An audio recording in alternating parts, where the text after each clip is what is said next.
আসসালামু আলাইকুম, আমি ফরজে ইমরান।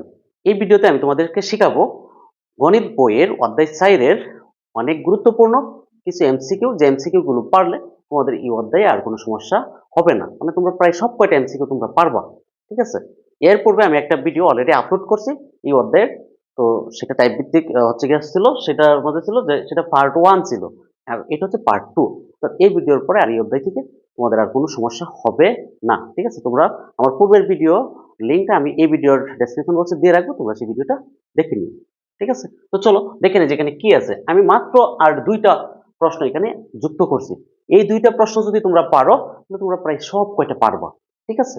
ওকে, তো দেখো প্রথম প্রশ্নটা কি বলছে।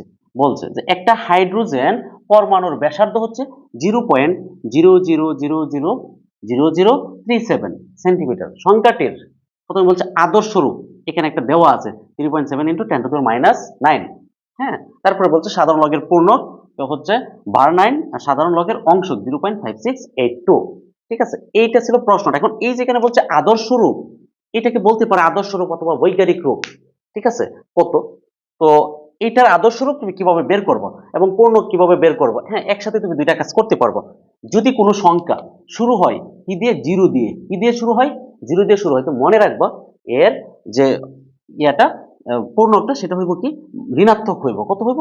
ঋণাত্মক হইব। প্রথম কথা হচ্ছে তার পূর্ণকটা কি হইব? ঋণাত্মক হইব। এখন দেখো দশমিকের পরে যতটা জিরো থাকবে, দশমিকের পরে যতটা জিরো থাকবে তার থেকে একটা বেশি হবে সংখ্যাটা। এখানে দেখো একটা, দুইটা, তিনটা, চারটা, পাঁচটা, ছয়টা, সাতটা, আটটা, তাহলে তার থেকে একটা বেশি হবে, তার মানে কি 9টা হবে। ঠিক আছে? এখন তুমি যদি এটাকে বৈজ্ঞানিক রূপে প্রকাশ করতে চাও তাহলে এটা হবে 10⁻⁹ আর তার সাথে ইন্টু হবে এই যে সর্বশেষ যে সংখ্যাটা আছে এখানে। কত আছে এখানে? ভ্যালিড সংখ্যা, ভ্যালিড সংখ্যা হচ্ছে 37, এটা হবে 3.7, অর্থাৎ সর্ববামে একটা সংখ্যার আগে তোমাকে কি দিতে হবে? দশমিক দিতে হবে।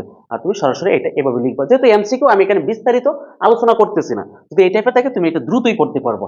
আর এটা হচ্ছে বৈজ্ঞানিক রূপ বা আদর্শ রূপ। ঠিক আছে? ওকে, যদি জিরো দিয়ে শুরু না হয় তখন কিভাবে হইব সেটা এই যে এই অঙ্কতে আমি তোমাদেরকে দেখাবো। ঠিক আছে?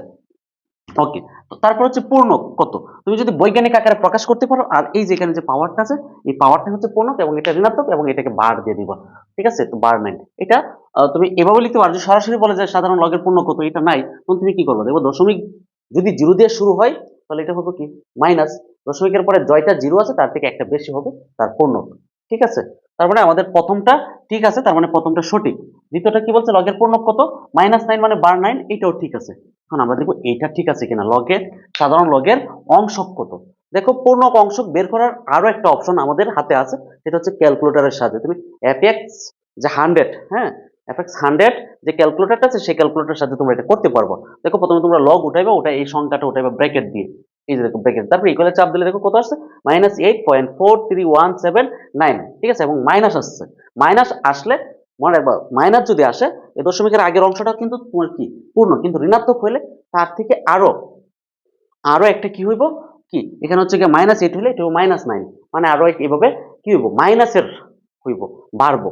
তো -8 হইলে মাইনাস কত? আরো এক বাড়বো। যদি -5 হতো তো -6 হইতো এটা পূর্ণ। ঠিক আছে? এখন অংশকটা কি? অংশকটা হচ্ছে দশমিকের পরেরটা হওয়ার কথা, কিন্তু ঋণাত্মক হইলে পরেরটা হইব না। ঋণাত্মক হইলে তোমার এটার পূর্ণ কত হইছে? 9 না? এই 9 বা তুমি 9 হইছে না, তো 9 হইতে এই সংখ্যাটার সাথে আর কত যোগ করতে হইব? 9 হইতে আর এই সংখ্যাটার সাথে আর কত যোগ করতে হইব? দেখো এটার সাথে তুমি যদি দেখো এই টোটাল সংখ্যাটার সাথে প্লাস দেও 9, কারণ এখানে তো মাইনাস আছে। টোটাল সংখ্যাটার সাথে +9 দিলে দেখো 0.568200, মানে তোমার যতটা প্রয়োজন, জিরোতে ডট ডট। তো তোমার তো 4টা প্রয়োজন, 4টা থেকে এটার সাথে এটা মিলছে, তার মানে কি এটাও সঠিক। ভালো করে আবারও কতটা বুঝো। তুমি তো দশমিকে এই যে ক্যালকুলেটরে লগ উঠায় এই সংখ্যাটা উঠায় ইকুয়ালে চাপ দিলে এই মানটা আসবে। ঠিক আছে? কিন্তু তোমার তো পূর্ণক তুমি আগেই বের করছো কত? বার 9। এই 9 হইতে এই সংখ্যাটার সাথে আর কত কি করতে হইব? যোগ করতে হইব। মানে তো তুমি কি করবা? 9 এই সংখ্যাটার সাথে যোগ করবা। তো যোগ দিলে তুমি এটা চলে আসবে। কথা বুঝছো কিনা? তো যত আসবে এটা হচ্ছে তার অংশ। আশা করি তুমি এই যে এই টাইপটা এটা বুঝতে পারছো। ঠিক আছে? একই টাইপেরই কিন্তু আরো একটা অংশ আছে, কিন্তু এটা কি? এটা দশমিক না, এটা কিন্তু ভ্যালিড একটা সংখ্যা, জিরো দিয়ে শুরু হয়েছে না। এবং এই প্রশ্নটা 2024 সালে আসছে বরিশাল বোর্ডে, আর এটা আসছে রাজশাহী বোর্ড 2024-এ। ঠিক আছে? তো দেখো, তো সাধারণ লগের পূর্ণক কত? এই সংখ্যাটাতে তুমি কিভাবে বের করবা যে এর পূর্ণক কত? তো পূর্ণক তুমি বের করতে হইলে তোমাকে আগে বুঝতে হইব যে এটা কত আছে। এখানে দেখো দশমিক তো নাই, তার মানে কি এখানে তিনটা সংখ্যা আছে দশমিকের পূর্বে, আমি দশমিক দিয়ে 00 দিতে পারি। ঠিক আছে? যেমন 1250000, যাই দো, কিন্তু দশমিকের পূর্বে কয়টা আছে? এখানে কিন্তু দশমিক দিয়ে এটা শুরু হয়েছে না, এটা 1 2 একটা বেলিড সংখ্যা দিয়ে শুরু হয়েছে। তাহলে এখানে দশমিকের পূর্বে তিনটা সংখ্যা, জয়টা আছে তার থেকে একটা কম হইব তার পূর্ণ। তাহলে কত আছে? তিনটা আছে, তার মানে পূর্ণ হইব কত? 2। তো 2, ঠিক আছে, প্রথমটা সঠিক। এখন বলছে তার সাধারণ লগের অংশ কত। যেহেতু এটা বেলিড সংখ্যা এবং তুমি দেখো এটাকে যদি লগ দেও, মানে ক্যালকুলেটরের সাহায্যে লগ 1 2 5 করো, তখন কত হইব দেখো, ইকুয়াল হচ্ছে 2.096, হ্যাঁ 910 ডট ডট ডট, মানে অনেকগুলো সংখ্যা আসছে। কিন্তু দেখো এটা তো ধনাত্মক আসছে, এটা আসছিল ঋণাত্মক। ঋণাত্মক হলে তুমি এখান থেকে আরো কি করবা, এক বাড়াইবা এটার সাথে। আর ধনাত্মক হইলে এখানে যা আছে তাই, তো 2 আছে, 2 হচ্ছে তার পূর্ণ। আর অংশ হচ্ছে যেহেতু ধনাত্মক এটা, তাহলে তারপরে যা আছে তাই হচ্ছে অংশ। তাহলে কয়টা তোমার দরকার? একটা, দুইটা, তিনটা, চারটা, পাঁচটা। তোমার বই এখানে পাঁচটা নিচ্ছে, পাঁচটা তো ঠিক আছে, তার মানে কি তোমার তার অংশটাও ঠিক আছে। ঠিক আছে, এখন বলছে তার কত 5 ভিত্তিক লগ 3, তার 5 ভিত্তিক লগ 3 কিনা দেখো তো। এই সংখ্যাটার 5 ভিত্তিক লগ, তো লেখো তো তার 5 ভিত্তিক লগ। আমি যদি লিখি এখানে লগ তারপরে কত, ভিত্তি হচ্ছে 5 আর সংখ্যাটা কত 1 2 5। এখন এটার ভ্যালুটা কত দেখো, আমি যখন এটাকে ক্যালকুলেশন করব তার ভ্যালুটা 3 কিনা এটা চেক করবো কি করে। দেখো এখানে আমি একটা সূচকের রেখে দেবো, যার ভিত্তিটা 5 হইব। এটাকে যদি আমরা লিখি এভাবে লিখতে পারি, হ্যাঁ, এটা কি হইব 5 কিউব। দেখো 5 কিউব হলে কত 125 হইব। ঠিক আছে, তো এটাই সম্পূর্ণটা কিন্তু বেরিশ হয়ে যাবে, থাকবো কত 3। তাহলে এটাও ঠিক আছে, তার মানে এটার আনসার সব কয়টা ঠিক আছে। কিন্তু এখানে আরেকটা জিনিস তোমাদের, আমরা এখানে দেখেছিলাম যে 0 0 যদি 0 দিয়ে শুরু হয় কোন একটা সংখ্যা, তাহলে তার আদর্শ রূপ বা বৈজ্ঞানিক রূপ। কিন্তু না, যে 0 ছাড়া যদি শুরু হয়, এভাবে যদি শুরু হয়, তাহলে তার আদর্শ বা বৈজ্ঞানিক রূপ তোমরা কিভাবে করবো? তো এইটাকে করতে গেলে আমাদের করতে হবে, দেখো এখানে 10 পাওয়ার কত হইব, এখানে হইব 2। কারণ দেখো এখানে দশমিকের আগে জয়টা সংখ্যা থাকবো, মানে তার যে পূর্ণকটা, আমরা তো পূর্ণক বের করছি, পূর্ণকের নিয়ম অনুসারে 10 এর উপর পাওয়ার 2 হইব। আর ইনটু একবারে দেখো সংখ্যাটা সর্ববামে কত দিব, 1 দিব, তারপর হচ্ছে 25।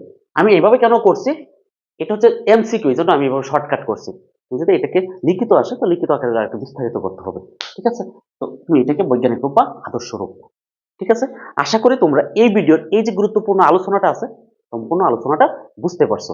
ধন্যবাদ তোমাদের সবাইকে।